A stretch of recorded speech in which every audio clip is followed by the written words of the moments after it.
Câlisse. Bonjour, bienvenue à cette édition de Une médecine pour l'âme, volume 1. Maintenant, on est dans la substance, comme je vous avais promis. Premier manuscrit, la réflexion.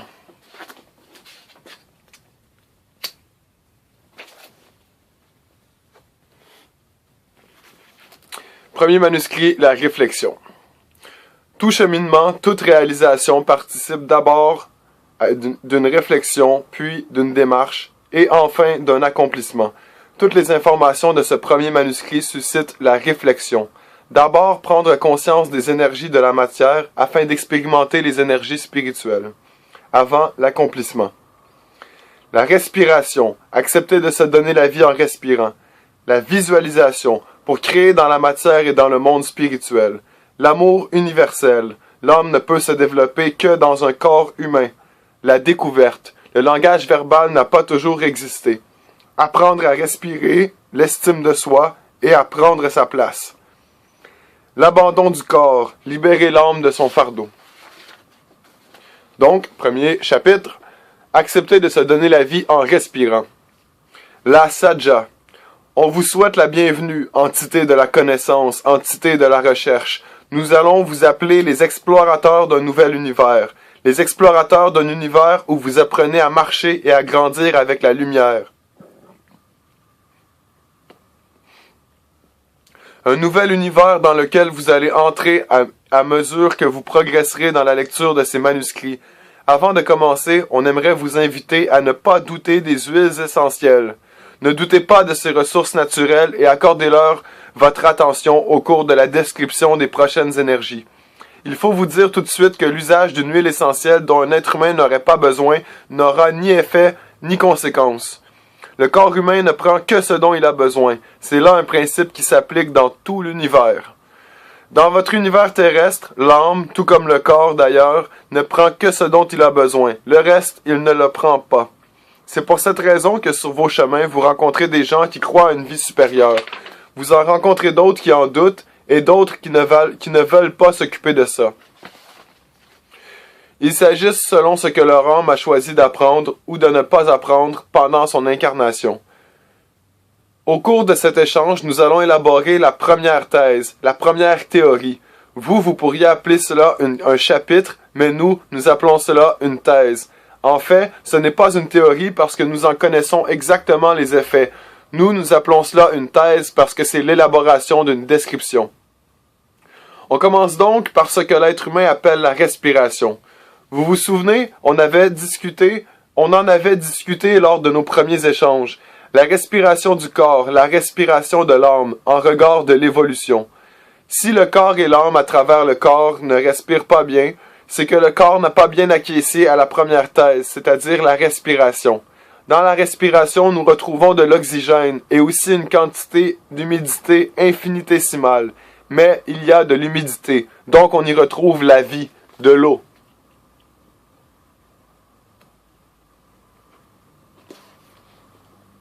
Pour respirer, il suffit de bomber le thorax comme si la respiration venait du ventre, passait à travers tous les lobes des poumons et montait jusqu'à emplir le thorax. Vous gonflez le thorax, gardez la respiration 3 secondes, 1, 2, 3, relâchez. 1, 2, 3, 4, 5, gardez les poumons vides. 1, 2, 3, regonflez. 1, 2, 3, expirez. 1, 2, 3, 4, 5 et ainsi de suite. Vous le faites quelquefois jusqu'au moment où vous ne faites plus cas du décompte de la respiration. Ce décompte a pour objet de créer un mécanisme de la respiration, un automatisme. Vous avez élaboré sur votre terre différentes théories par rapport à la respiration. Vous en êtes même allé jusqu'à vous empêcher de respirer. Respirer, c'est la vie, c'est vivre. Certains humains affirment qu'une personne qui ne veut pas respirer ou qui a de la difficulté avec ses voies respiratoires, c'est parce qu'il y a quelque chose qu'elle n'est pas capable de supporter à l'intérieur d'elle-même. Faites attention à ces théories-là. Accordez plutôt votre attention à l'élaboration du principe suivant. Ce que vous inspirez, c'est l'énergie tellurique. Et quand vous expirez, c'est une façon de faire pénétrer en vous l'énergie spirituelle, l'énergie cosmique. On va l'appeler l'énergie spirituelle, si vous voulez, ce qui va être beaucoup plus simple. cosmique peut être associé à des sciences et des concepts humains. On ne parle pas de lois ni de sciences humaines ici. On ne parle pas des lois ni des sciences humaines ici. On parle des effets de la respiration sur le corps humain. L'inspiration est liée à la première partie du corps, la partie inférieure. Donc, inspirez en gonflant le thorax comme si toute l'énergie tellurique, tous les ions positifs de la Terre passaient à travers tout le bas du corps et montaient jusqu'à l'os iliaque, c'est-à-dire à la ceinture. Puis expirez. C'est une façon pour le corps de laisser entrer l'énergie spirituelle par le sommet de la tête à travers le coronal et de le faire descendre pour réaliser l'union avec l'énergie tellurique au niveau du plexus. Vous inspirez l'énergie tellurique et expirez l'énergie cosmique. Voilà une forme de respiration spirituelle. Vous réalisez l'union des deux énergies toujours au niveau du plexus solaire. Ce n'est pas pour rien qu'à votre époque, de plus en plus d'êtres humains développent un peu de graisse abdominale. Vous appelez cela faire du ventre ou avoir un petit bedon. Il s'agit d'une réaction à la rencontre de l'énergie tellurique et de l'énergie spirituelle. Il n'y a aucun rapport avec un ventre énorme, une grosse bedaine comme vous dites. Vous vous rappelez de Bouddha? Vous vous souvenez de l'image qu'il présentait? Le ventre qu'il avait? Il avait fait l'union entre le spirituel et le tellurique. Il n'en était pas nécessairement conscient, mais il ne faisait que respirer et méditer. Méditer peut n'être qu'une respiration approfondie et conscientisée. Après l'exercice de respiration que nous venons de décrire, l'être humain devrait tremper le majeur dans l'eau et prendre une petite goutte d'eau pour en imbiber l'intérieur du nombril. Il se peut cependant que cet exercice provoque comme une ivresse au niveau du cerveau, du lobe frontal et du pariétal. Il se peut que vous perceviez une sensation, comme si vous étiez un peu étourdi. Nous venons de vous élaborer le premier principe divin, une simple respiration. Cette simple respiration est cependant l'initiation du corps. Tous les êtres humains de votre planète cherchent à être initiés par un grand gourou, un grand chaman, un grand prêtre. Pourtant, cette simple respiration est une initiation. Acceptez de se donner la vie en respirant en toute conscience. On peut vous dire que c'est toute une initiation. On ne dit pas que les autres sortes d'initiations ne sont pas bonnes ou mauvaises. On dit qu'il y a toujours mieux et qu'il y aura toujours de la place pour le meilleur dans cet univers. Il faut toujours miser sur le meilleur. Portez attention à votre plexus solaire. C'est un point central. C'est par ce point central que vous ressentez et percevez tous ceux et celles qui vous entourent. C'est par ce point central que vous êtes capable, en harmonie avec le troisième œil et le coronal, d'arriver à la clairvoyance ou aux perceptions astrales.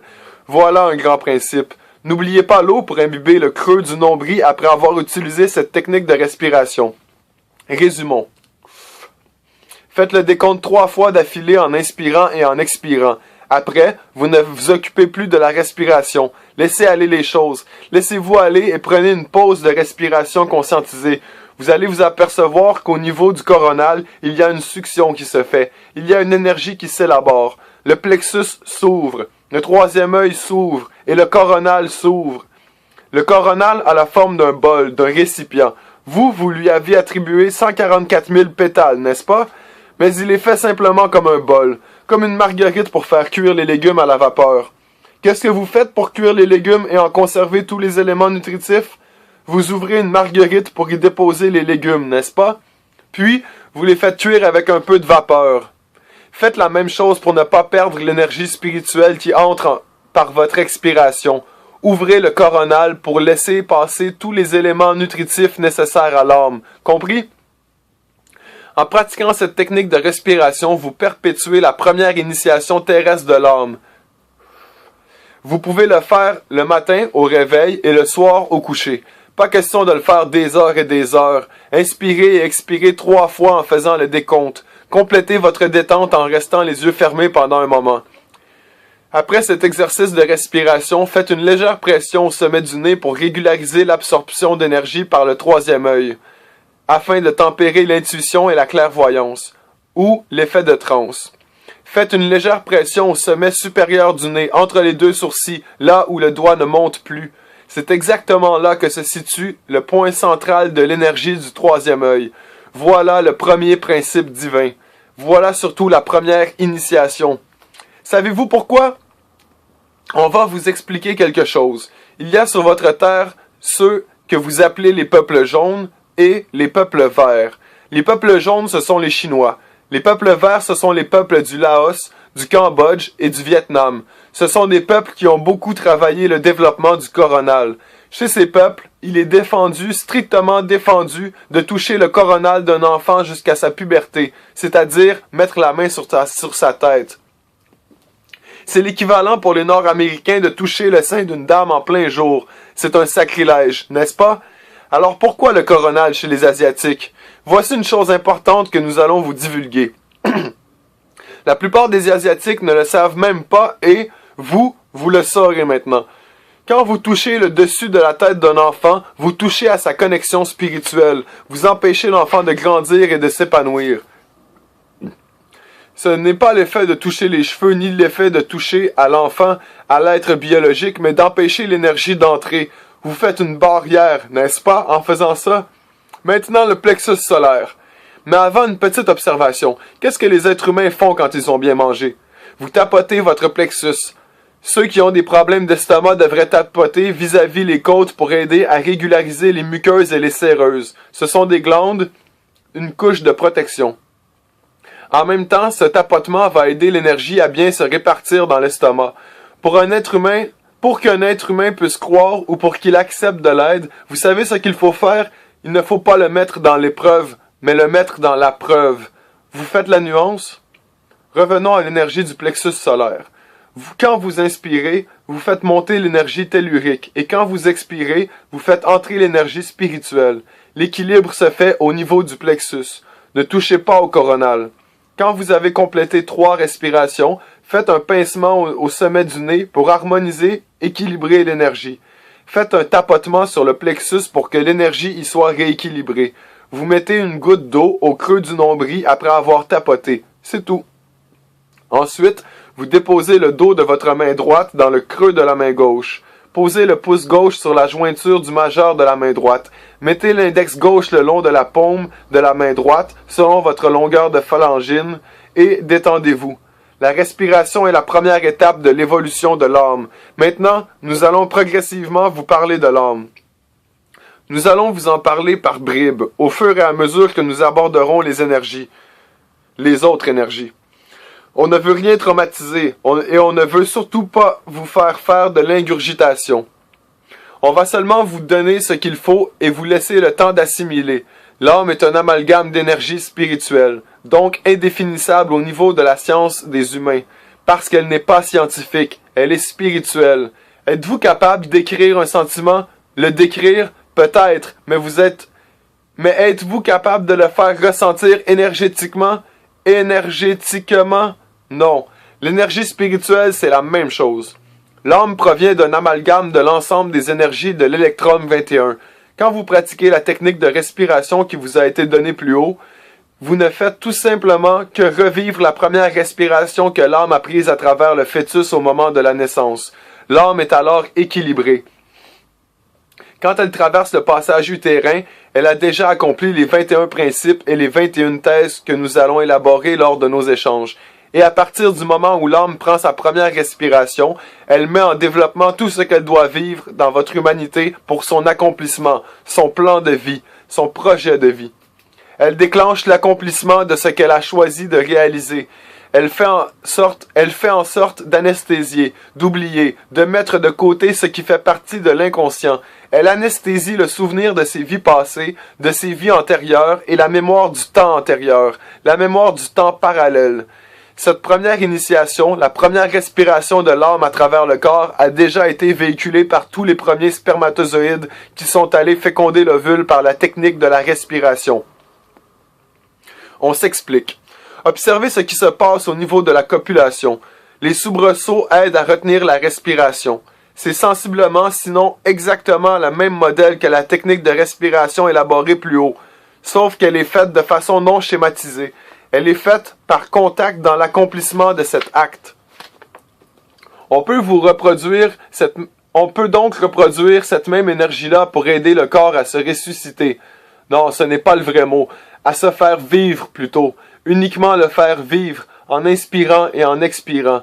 Résumons. Le principe 1, La respiration et la goutte d'eau sont simplement la vie. Ils reproduisent les premiers électrochocs, les premiers courts-circuits qui ont déclenché le mécanisme de la vie cellulaire d'un être humain. Priver l'être humain d'eau et d'oxygène, qu'est-ce qui lui arrive? Il meurt.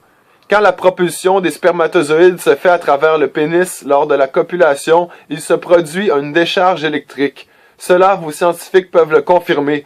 Le spermatozoïde est propulsé par l'énergie de la respiration.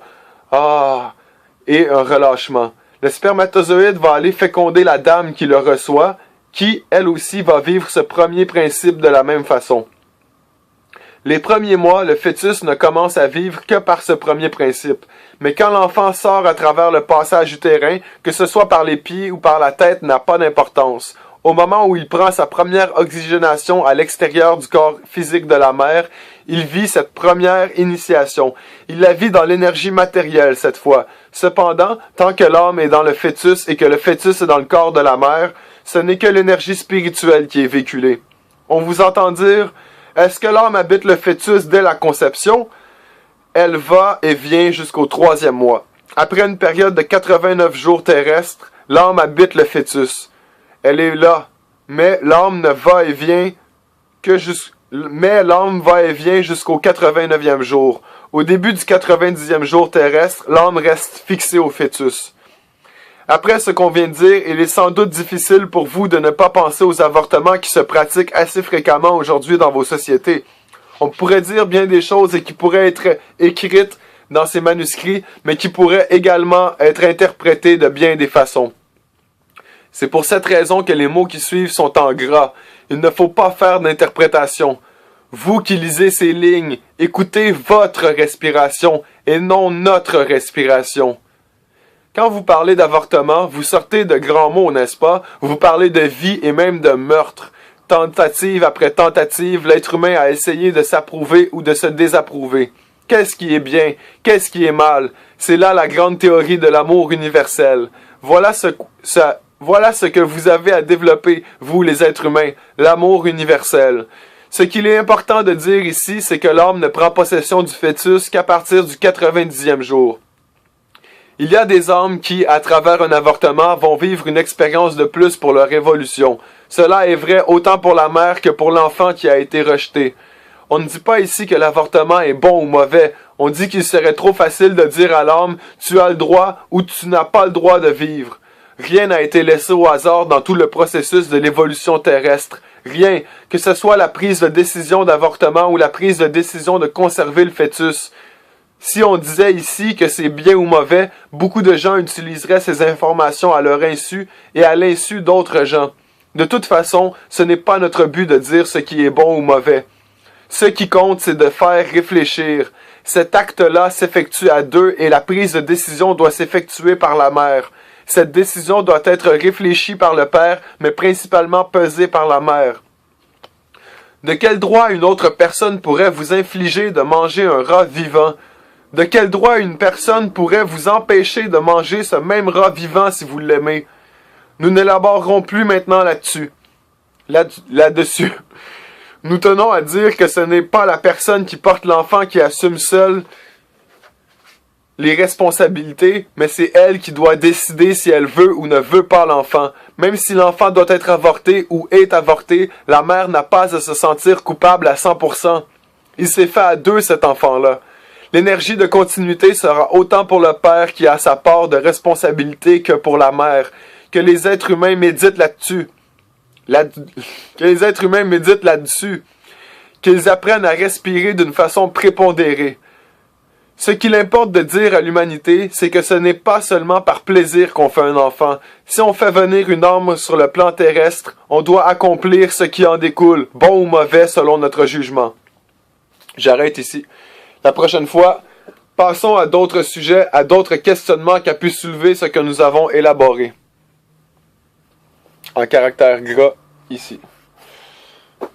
Donc, je suis heureux que vous ayez écouté. Moi, j'ai lu, vous avez lu, j'ai écouté. Donc, voilà. À la prochaine pour la suite de le premier chapitre qui s'appelle « Accepter de se donner la vie en respirant ».